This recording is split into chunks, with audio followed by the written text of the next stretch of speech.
15 दाज्यू। दाज्यू गद्य कहानी शेखर जोशी का जन्म 10 सितंबर 1932 में अल्मोड़ा के ओलिया गांव नामक स्थान पर हुआ।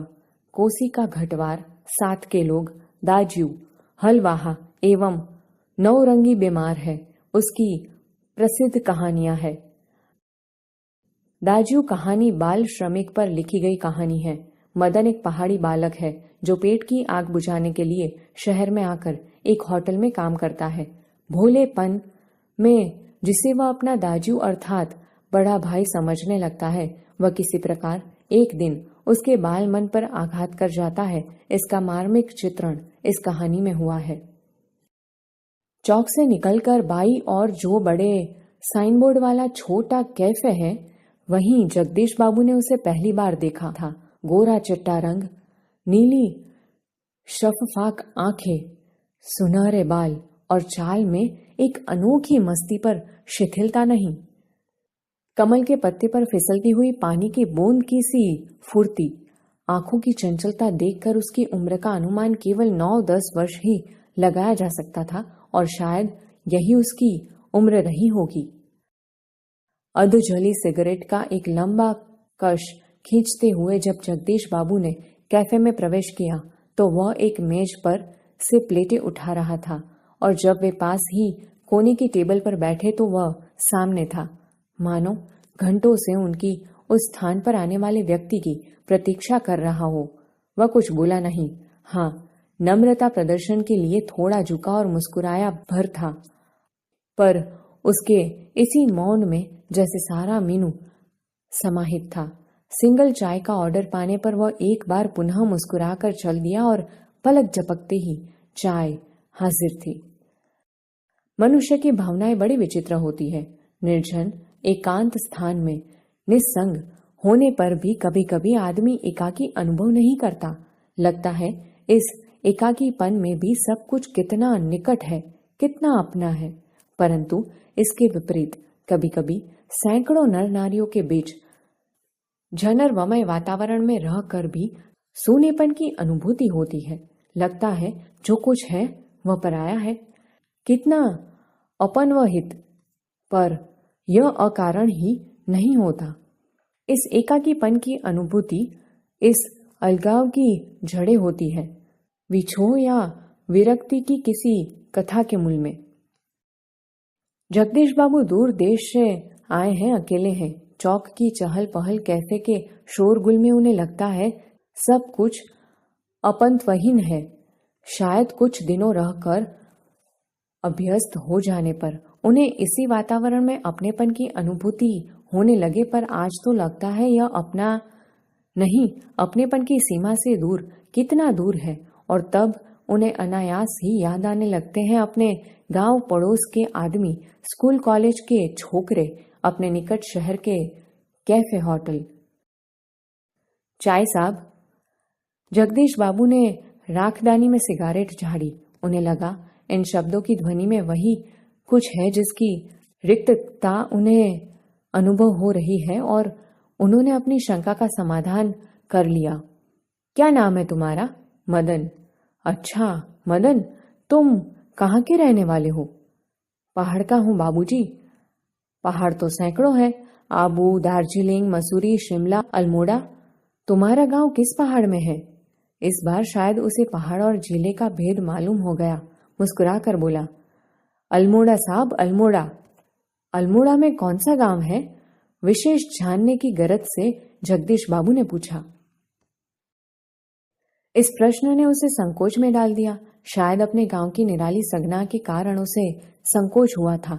इस कारण टालता हुआ सा बोला, वह तो दूर है साहब, अल्मोड़ा से 15-20 मील होगा। फिर भी नाम तो कुछ होगा ही। जगदीश बाबू ने जोर देकर पूछा। डोटिया लगो, वह सकुचाता हुआ सा बोला। जगदीश बाबू के चेहरे पर पुती हुई एकाकीपन की स्याही दूर हो गई और जब उन्होंने मुस्कुराकर मदन को बताया कि वे भी उसके निकटवर्ती गांव के रहने वाले हैं, तो लगा जैसे प्रसन्नता के कारण अभी मदन के हाथ से ट्रे गिर पड़ेगी। उसके मुंह से शब्द निकलना चाह कर भी न निकल सके। खोया खोया सा वह अपने अतीत को फिर लौट लौट कर देखने का प्रयत्न कर रहा हो। अतीत, गांव, ऊंची पहाड़ियां, नदी, ईजा, बाबा, दीदी, भूली, छोटी बहन, दाजू, बड़ा भाई। मदन को जगदीश बाबू के रूप में किसी की छाया निकट जान पड़ी। ईजा नहीं, बाबा नहीं, दीदी भूली नहीं, दाजू, हाँ दाजू। 2-4 ही दिनों में मदन और जगदीश बाबू के बीच की अजनबीपन की खाई दूर हो गई। टेबल पर बैठते ही मदन का स्वर सुनाई देता, दाजू जय हिंद। दाजू आज तो ठंड बहुत है। दाजू क्या यहाँ भी हिम पड़ेगा? दाजू आपने तो कल बहुत थोड़ा खाना खाया। तभी किसी और से बॉय की आवाज पड़ती और मदन उस आवाज की प्रतिध्वनि के पहुंचने से पहले ही वहां पहुंच जाता। ऑर्डर लेकर फिर जाते जाते जगदीश बाबू से पूछता, दाजू कोई चीज? पानी लाओ। लाया दाजू। शब्द को उतनी ही आतुरता और लगन से दोहराता जितनी आतुरता से बहुत दिनों के बाद मिलने पर भी माँ अपने बेटे को चूमती है। कुछ दिनों बाद जगदीश बाबू का एकाकीपन दूर हो गया। उन्हें अब चौक, कैफे ही नहीं, सारा शहर अपनेपन के रंग में रंगा हुआ सा लगने लगा।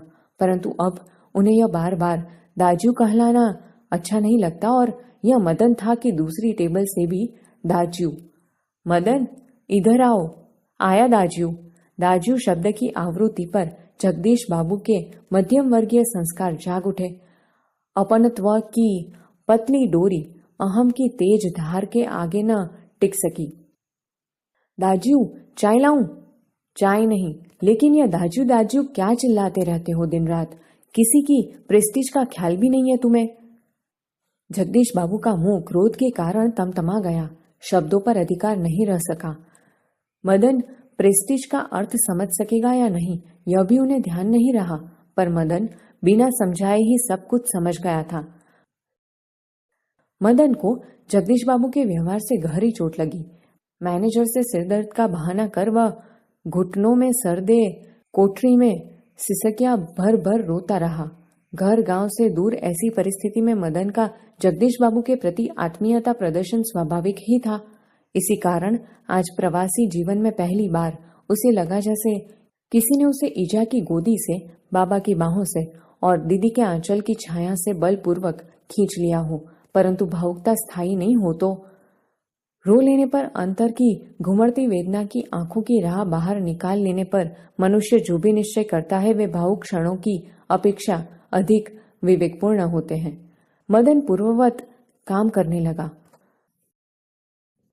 दूसरे दिन कैफे जाते हुए अचानक ही जगदीश बाबू की भेंट बचपन के सहपाठी हेमंत से हो गई। कैफे में पहुंचकर जगदीश बाबू ने इशारे से मदन को बुलाया, परंतु उन्हें लगा जैसे वह उनसे दूर दूर रहने का प्रयत्न कर रहा हो। दूसरी बार बुलाने पर ही मदन आया। आज उसके मुंह पर वो मुस्कान न थी और न ही उसने क्या लाऊं दाजू कहा। स्वयं जगदीश बाबू को ही कहना पड़ा 2 चाय और 2 आमलेट, परंतु तब भी लाया दाजू कहने की अपेक्षा लाया साहब कहकर वह चल दिया, मानो दोनों अपरिचित हो। शायद पहाड़ियां हैं? हेमंत ने अनुमान लगाकर पूछा। हाँ, रूखा सा उत्तर दे दिया जगदीश बाबू ने और वार्तालाप का विषय ही बदल दिया। मदन चाय ले आया था। क्या नाम है तुम्हारा लड़के? हेमंत ने आसान चढ़ाने की गरज से पूछा। कुछ क्षणों के लिए टेबल पर गंभीर मौन छा गया। जगदीश बाबू की आंखें चाय की प्याली पर ही झुकी रह गई। मदन की आंखों के सामने विगत स्मृतियां घूमने लगी। जगदीश बाबू का एक दिन ऐसे ही नाम पूछना, फिर दाजू आपने तो कल थोड़ा ही खाया, और एक दिन किसी के प्रेस्टीज का ख्याल नहीं रहता तुम्हें। जगदीश बाबू ने आंखें उठाकर मदन की ओर देखा। उन्हें लगा जैसे अभी वह ज्वालामुखी सा फूट पड़ेगा। हेमंत ने आग्रह के स्वर में दोहराया, क्या नाम है तुम्हारा? बॉय कहते हैं साहब मुझे। संक्षिप्त सा उत्तर देकर वह मुड़ गया। आवेश में उसका चेहरा लाल होकर और भी अधिक सुंदर हो गया था।